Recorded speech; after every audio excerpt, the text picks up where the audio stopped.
حضرت ابو بکر صدیق رضی اللہ تعالیٰ عنہ نے جب کلمہ پڑھا، اسلام لائے، یہ واقعہ بہت عجیب ہے، سننے والے ابن عساکر نے تاریخ دمشق میں نقل کیا ہے۔ حضرت ابو بکر صدیق رضی اللہ تعالیٰ عنہ تاجر تھے، شام میں گئے، آپ نے خواب دیکھی، وہاں ایک عیسائیوں کے عالم تھے جنہیں راہب کہتے ہیں، بحیرہ راہب، آپ نے ان کو اپنی خواب سنائی، اس نے پوچھنا من این انتا، تو کہاں سے ہے؟ آپ نے فرمایا من مکہ، میں مکہ سے ہوں۔ کہا من ایہا، کس قبیلہ سے ہے؟ کہا من قریش، قبیلہ قریش ہے۔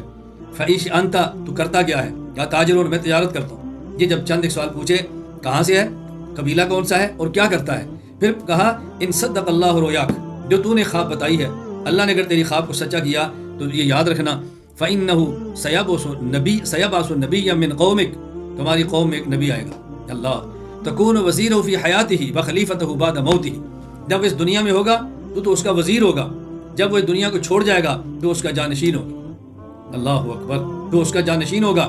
فاسر ابو بکر رضی اللہ تعالیٰ عنہ حاضی حتی بعث النبی صلی اللہ علیہ وسلم، صدیق اکبر نے اس خواب کو کبھی کسی کے سامنے ذکر نہیں کیا، اپنے دل میں تعبیر کو چھپا کے رکھا، حتیٰ کہ حضور تشریف لے آئے، دعوی نبوت فرما دیا۔ صدیق اکبر کے یا محمد مد دلیل علی ما تدعی، اے محمد آپ کے دعوی نبوت پہ دلیل کیا ہے؟ فرمایا الرؤیا التي رأيت بالشام، اللہ اکبر، صدیق میرے دعوی نبوت پہ دلیل وہ خواب ہے جو تو نے شام میں دیکھی ہے اور یہاں آ کر مجھ سے سوال کیا ہے۔ فعانقہ، صدیق نے حضور سے معانقہ کیا، وقبل بین عینی، حضور کی آنکھوں کے درمیان بوسہ لیا اور کہا اشہد ان لا الہ الا اللہ واشہد انک رسول اللہ، میں گواہی دیتا ہوں اللہ کے علاوہ کوئی معبود نہیں اور آپ اللہ کے سچے رسول ہیں، کلمہ پڑھ لیا۔ کیا عجیب واقعہ ہے سیدنا صدیق اکبر کا۔ ابن عساکر نے عجیب لفظ استعمال کیے، کہتے ہیں کان اسلام ابو بکر رضی اللہ عنہ شبیہا بوحی من السماء، صدیق اکبر کا اسلام ایسے ہے جیسے وحی آسمانی کے مشابہ ہے، یوں لگتا ہے کہ جیسے وحی کی طرح اسلام۔ کیا صدیق اکبر کے اسلام کا واقعہ ہے۔ یہاں ایک شبہ اور اس کا جواب ذرا ذہن نشین فرما لے، کیونکہ میں نے سارے شبہات کو اڑانا ہے، آپ جانتے ہیں ہماری طبیعت ہو۔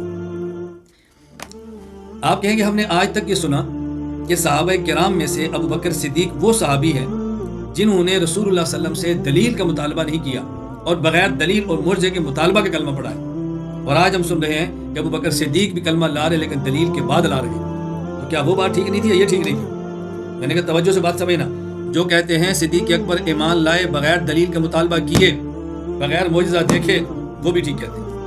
اور ابن عساکر کی روایت کے مطابق میں جو کہتا ہوں کہ آپ کلمہ پڑھا، آپ نے کلمہ پڑھا، ایمان لائے، دلیل نبوت کو دیکھ کر، مانگ کر، پوچھ کر، یہ بھی ٹھیک ہے۔ فرق کیا ہے؟ ایک ہوتا ہے کسی سے دلیل مانگنا ضد، اناد، ٹکر کی وجہ سے، ایک ہوتا ہے دلیل مانگنا عقیدت اور محبت کی وجہ سے۔ میں مثال دیتا ہوں، بات سمجھیں۔ آپ ایک جلسے میں آتے ہیں اور ایک بچہ وہاں قرآن پڑھتا ہے، آپ اسے قرآن بہت پسند آتا ہے، آپ پوچھتے ہیں بیٹا آپ نے قرآن کس استاد سے پڑھا ہے؟ دیکھیں سوال ہے نا۔ اور ایک شخص آپ کے آتا ہے، قرآن آپ سنتے ہیں، لہجہ بھی ٹھیک نہیں، تلفظ بھی ٹھیک نہیں، غلط پڑھتا ہے، آپ اس سے پوچھتے ہیں بیٹا آپ نے قرآن کس استاد سے پڑھا ہے؟ اب دیکھو سوال تو ایک ہی ہے نا، لیکن پہلے سوال کا مقصد عقیدت، محبت، تعلق ہے، ماشاءاللہ کس استاد سے پڑھا ہے، یہ خوبی ہے۔ اور دوسرے سے سوال وہ داد نہیں ہے، وہ عقیدت نہیں ہے، وہ الجھن ہے، ٹینشن ہے، تکلیف ہے کہ تو نے کس بندے سے قرآن پڑھا ہے، کیسا قرآن پڑھتا ہے۔ اب دیکھو سوال تو ایک ہی ہے نا، طرز بدل گئی، توجہ رکھنا۔ اب حضرت ابو بکر صدیق جو حضور سے عرض کر رہے ہیں حضور آپ کے دعوے نبوت پہ دلیل کیا ہے، یہ طنز، تنقید، اٹیک، اعتراض کچھ بھی نہیں ہے، یہ عقیدت اور محبت کی بنیاد پر ہے کہ حضور آپ نے دعوے نبوت پیش کیا، سبحان اللہ۔ آپ کیسے فرماتے ہیں میں نبی ہوں؟ فرمایا میں کیسے کہتا ہوں، الدلیل علی ما ادعی رؤیا التي رأيت فی الشام، میرے دعوے نبوت پہ دلیل وہ خواب ہے جو ابو بکر تو نے شام میں دیکھی ہے۔ صدیق اکبر مچل گئے، محبت تو پہلے سے تھی، عقیدت تو پہلے سے تھی، اور عقیدت نے امنڈ آئی، فعانقہ، معانقہ کیا، وقبل بین عینیہ، پیغمبر کی پیشانی کا بوسہ لیا، اور صدیق نے کلمہ پڑھ لی۔ صدیق اکبر وہ شخص ہیں جس دن کلمہ پڑھا، نبوت کے دامن سے صحابی بن کر وابستہ ہوئے، سب سے پہلے پیغمبر کا بوسہ لیا، آپ کی پیشانی کا بوسہ لیا، اور جب رسول اللہ صلی اللہ علیہ وسلم دنیا سے جا رہے ہیں اور صدیق الوداعی ملاقات کر رہا ہے، اس وقت بھی صدیق نے حضور کا بوسہ لیا، اللہ اکبر۔ جب آپ پیغمبر کے دامن سے وابستہ ہیں تو بوسہ لے کر ہیں، جب حضور کو دنیا سے رخصت کر رہے ہیں تو بوسہ لے کر رخصت کر رہے ہیں۔ صدیق کا عجیب حضور صلی اللہ علیہ وسلم سے محبت اور عجیب عشق۔ حضرت ابو بکر صدیق رضی اللہ تعالیٰ کلمہ پڑھا، صحابی بن گئے۔ صحابی بھی کیسے؟ امام احمد بن حنبل فضائل الصحابہ حدیث نمبر 268 میں فرماتے ہیں ان اول من اسلم من هذه الامه برسول الله خدیجہ واول رجلین اسلما ابو بکر الصدیق وعلی وان ابا بکر اول من اظہر اسلام۔ فرماتے ہیں سب سے پہلے پیغمبر پر ایمان لانے والی عورت خدیجہ ہے، کلمہ پڑھنے والے ابو بکر اور علی ہے، اور اسلام کا اظہار کرنے میں پہل کرنے والے وہ ابو بکر ہیں۔ آپ نے 4 قسم کی روایات سنی ہوگی، ابو حنیفہ کو سنیں۔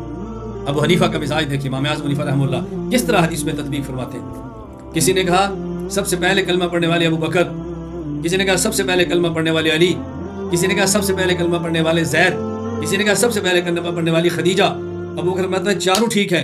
یہ دیکھیں کہ مرد بالغوں میں سب سے پہلے کلمہ کس نے پڑھا؟ ابو بکر ہے۔ بچوں میں کلمہ پہلے کس نے پڑھا؟ علی ہے۔ غلاموں میں پہلے کلمہ کس نے پڑھا؟ زید ہے۔ خواتین میں پہلے کلمہ کس نے پڑھا؟ خدیجہ ہے۔ اپنی جگہ پر چاروں ٹھیک ہے۔ یہ ہے حنفیت، یہ ہے امام ابو حنیفہ، یہ ہے دین کا فہم، یہ ہے دین کی سمجھ۔ امام حنیفہ رحمۃ اللہ علیہ بہت باکمال انسان تھے۔